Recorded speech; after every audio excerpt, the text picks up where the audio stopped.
Hey guys, welcome to Wrestling Daze and welcome to this very different video. We're going to talk about amazing wrestling facts. I did ask for WWE Facts, but if it's going to be like AEW or something, then that's fine. So, amazing wrestling facts. Now, I'm guessing there's going to be a lot of stuff here that I don't know. There's going to be a lot of facts here that I haven't heard before. So I don't know if these are correct. I asked people to double check them before they posted them. So I believe they're correct.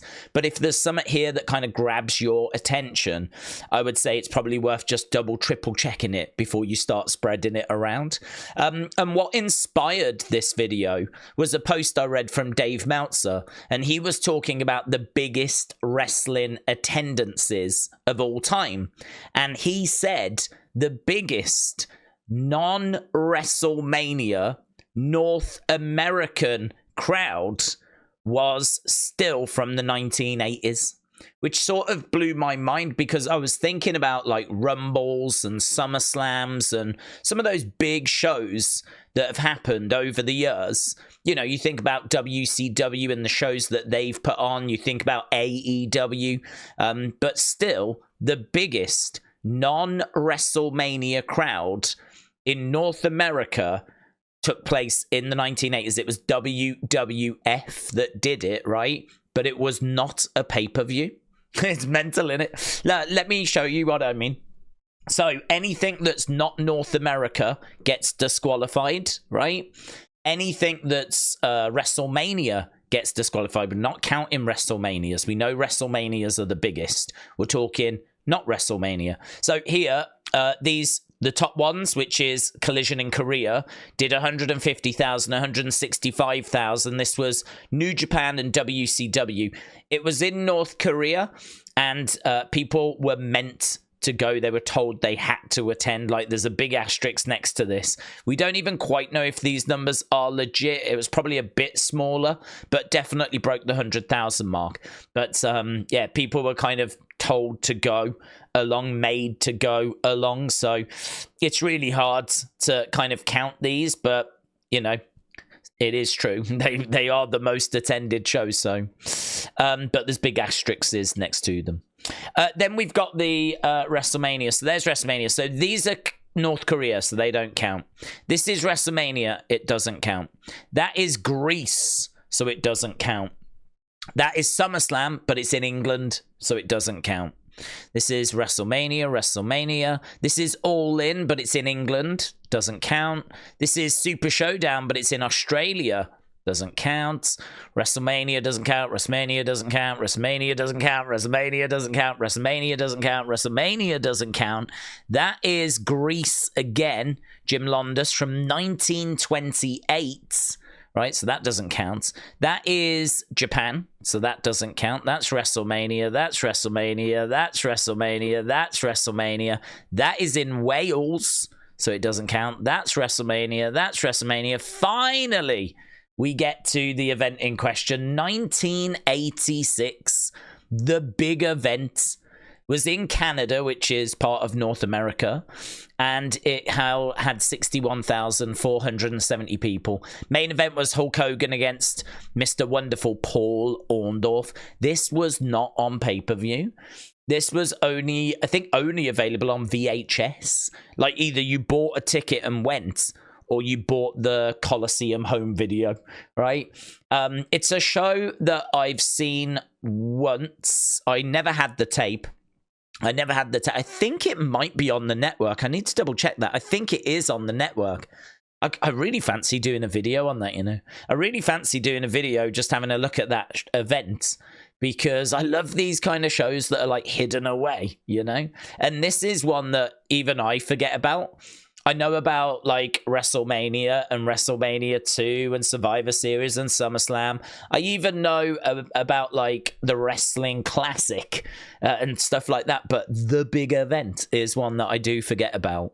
And it turns out that it is the biggest crowd in North America that was not a WrestleMania. So that's one of my favorites. I mean, it's probably not my favorite fact, but it's the one that I've learnt most recent, and I like it. So that's what inspired this video. So let's have a look and see what you lot have got. And again, take these with a little tiny pinch of salt. I'm sure people have double-checked them. But before you go retweeting them out or whatever, I would say just double-check them. Raymond says, right, my favourite WWE fact is that, very interesting, Jake the Snake Roberts hasn't won a belt in his entire WWF career. Smackdown was originally going to be an all-women's show, says Janie, and we've got a link here for Wrestling Inc. So if you want to click on that, you can. I always keep these threads up, so you can go and you can find these. So yeah, you can have a little look at that. Smackdown originally was going to be an all-women's show. I didn't know that, actually. I mean, I'm going to click that as well and have a little look at that, have a read of that. Austin said, Asuka is the last person to beat Becky by tap out. That was at Royal Rumble 2019. Becky was at her peak. What do Roman and Gunther have in common? Both have had title reigns that are over 365 days. Triple H and Rey Mysterio have never faced off in a one-on-one match. Good. 3 for the price of 1 there. Kim Strains said, when WWE hired Zach Gowen, it was a known fact that John Laurinaitis signed a guy called Steve Chamberlain, who was the wrong one-legged wrestler. Cornette and JR had to go and get Zach Gowen before he signed for an indie promotion. That's fun. I like that. Real Wrestling Fans said Terry Funk had his first match the year The Undertaker was born. Sinister Files here. Dom sniffs, lives, farts. That's a fact because it's on a fan sign, so it can't be incorrect.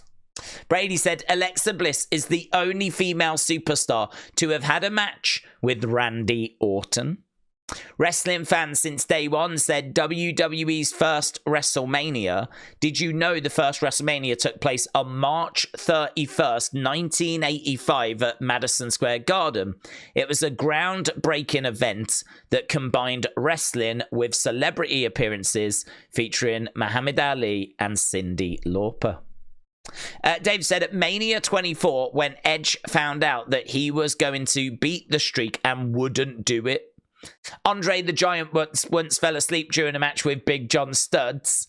And at Mania 14, The Rock used the phrase, if you smell what The Rock is cooking, for the first time. They're great, Dave. I love those. Samantha said Batista used to hide inhalers under the ring, and when people working around the ring due to his asthma, he also said that cold venues were a nightmare for his asthma. He said it previously on Twitter in October 2020. Samantha, thank you. Nita Nitro said mine is Bo Dallas, held the NXT Championship longer than Sami Zayn and Kevin Owens combined. That is good. That is fun. WWE, TNA, New Japan, AEW Wrestling Fan says Albany, New York has hosted only 3 pay-per-views. On January 19th, 1992, the Pepsi Arena hosted Royal Rumble. On October 22nd, 2000, the Pepsi Arena hosted No Mercy. And in 2006, the Pepsi Arena hosted New Year's Revolution, but none since. Captain Krebs, thank you. Tajinder said, during my teens, when I learned that the fake Undertaker was actually Brian Lee of the DOA and that he was a cousin of the real Undertaker, I was absolutely fascinated with that, as I always thought he looked similar, but was unaware of them actually being related prior, says Tajinder. Tajinder, thank you. Johnny said, fact that the WWE backstage reporters are not tiny people and they are instead bending their knees or going barefoot to make the wrestlers look taller. WrestleMania said Bo Dallas and Curtis Axel are the only third generation tag team, with the dads and granddads also teaming together. That's great. Love that. Cameron Wrestling said, other than Braun versus Shane at WrestleMania 37, there's only been throughout the 40 years of WrestleMania, only one traditional steel cage match took place at WrestleMania 2 with Hogan and King Kong Bundy. JJ said the wrestling ring actually makes sounds when talent is thrown down. I always thought the sound effects were added in later. I'm pleasantly surprised, said JJ. These are fun. Uncle Revel said Jack Tunney was born in Toronto, Canada, and was a promoter for Maple Leaf Wrestling here in Ontario.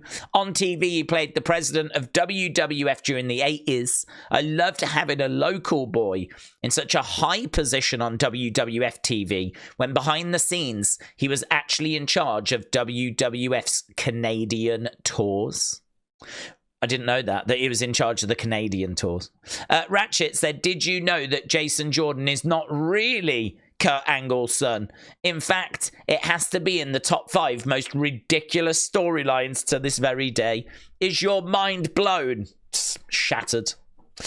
Word of Wrestling said, I hope I still make it. My favourite fact is that Kurt and Brock at WrestleMania 19 was the first main event at WrestleMania to feature 2 wrestlers using their real names. That is a great fact. Austin Cooper said, my favourite fun fact is that The Miz has been on the main roster for 18 years. NJ94 said Seth Rollins is the only man in history to hold 3 different world titles in WWE. That's good. So the WWE, the World Heavyweight, and the Universal Championship are all 3 recognized as world titles. That's good. I like that. Captain Krebs again, thank you. Brendan said Macho Man Randy Savage monster truck. He did have a monster truck, you're right. He did. And didn't it feature on the like Lost Treasures or whatever, Most Wanted Treasures? And they didn't find the truck, but they found the hat that went onto the truck. Rico said a 77-year-old Mae Young didn't actually give birth to a hand. It's still real to me. Landon said the microphones they use in backstage segments are props. They use overhead mics. Oh, that is good. That is good. Do you know what? I've never even thought about that. But you're right. They do use they use boom mics. So does that? I've never really thought about that. Oh. So nothing goes through those mics at all. It is all through the booms. I think in my mind, I still thought the mics picked up something, but you're probably right. They probably don't. That is good. Brandon said Snooki from Jersey Shore and Ric Flair are tied for WrestleMania wins. That is brilliant. That is brilliant. Jake the Snake never won a belt. Triple H and Shane McMahon are now the same age as Vince was in the Attitude Era. Seth Rollins has more successful Raw women's title defenses than Sasha Banks. Explanation in the next comment. I need one. Seth and Becky defended both their titles against Lacey and Corbin. Oh, you're right. That's the match that Corbin gave Becky the end of days, after which Seth flipped out, leading to Brock cashing in. So, Sasha never successfully defended the Raw women's title then? Does that count that Seth successfully defended the Raw Women's title? It was Becky did. Oh, that's tricky because it's not his belt. That's a bit like saying that Becky successfully defended. Well, Seth had a title, didn't he, at the time? Was it the Universal? That's an interesting one. I'm not sure about that. Last one. I totally get the point.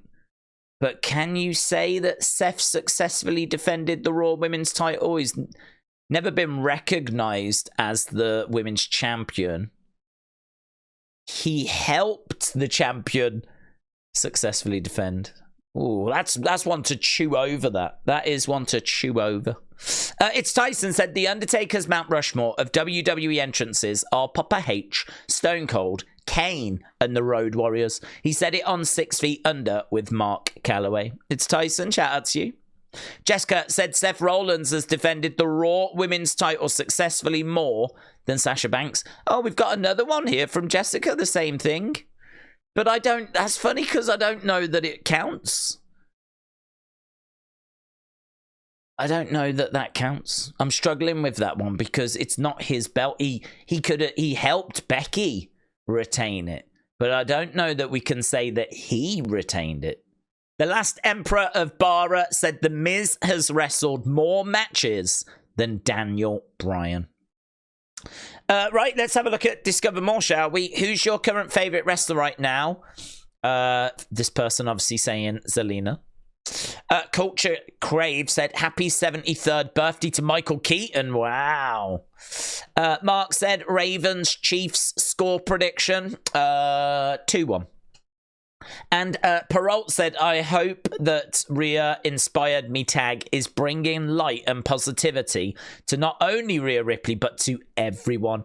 It's so nice to see positivity on this app. Yeah, there's a whole movement going on because the live stands have had a pop at Rhea. And so now the Rhea stands are like created this. God, isn't wrestling such a friendly place now?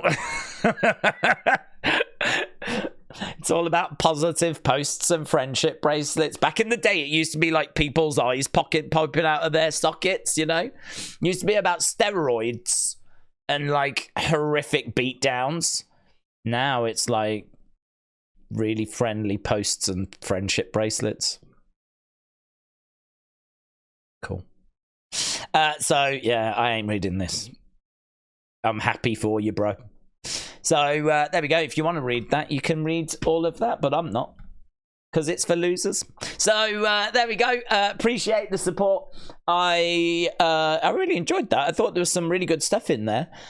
So we may do another part to this.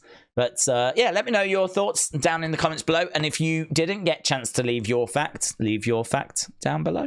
Awesome. Thanks for watching. Bye for now.